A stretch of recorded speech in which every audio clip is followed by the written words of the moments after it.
بسم اللہ الرحمن الرحیم۔ السلام علیکم ورحمۃ اللہ وبرکاتہ۔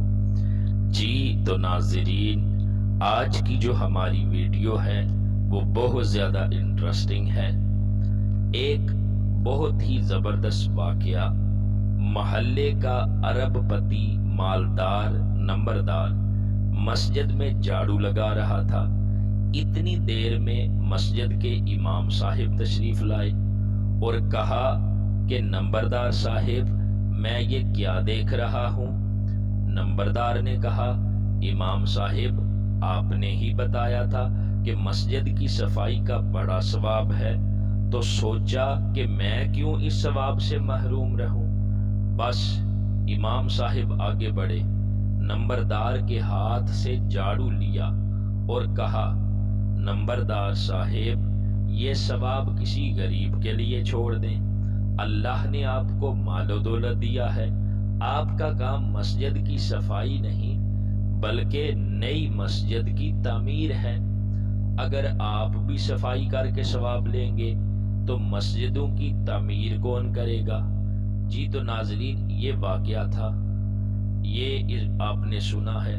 آگے جس مقصد کی طرف میں آپ کو لانا چاہتا ہوں وہ یہ کہ خبر پڑی ہے کہ وزیر اعظم پاکستان عمران خان اور مسلم حکمرانوں نے اسرائیل کی طرف سے فلسطین پر جاری بدترین ظلم کی شدید الفاظ میں مذمت کی ہے۔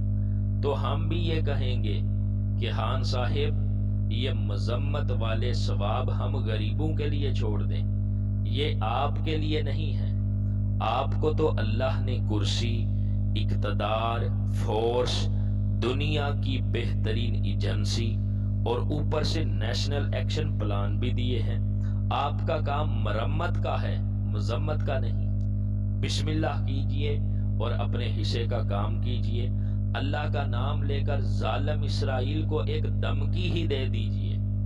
اللہ پاک امت مسلمہ پر کرم فرمائے، آمین۔ جی تو ناظرین، یہ جو سٹوری میں نے آپ کے سامنے بیان کی ہے، اس کو سن کر تو آپ سمجھ گئے ہوں گے کہ میں کیا کہنا چاہتا ہوں، کہ امت مسلمہ کے جو حکمران ہیں ان کو اس وقت چپ نہیں سادھ لینی چاہیے، بلکہ ایک زوردار آواز بلند کرنی چاہیے اور مسلمانوں کے لیے کردار ادا کرنا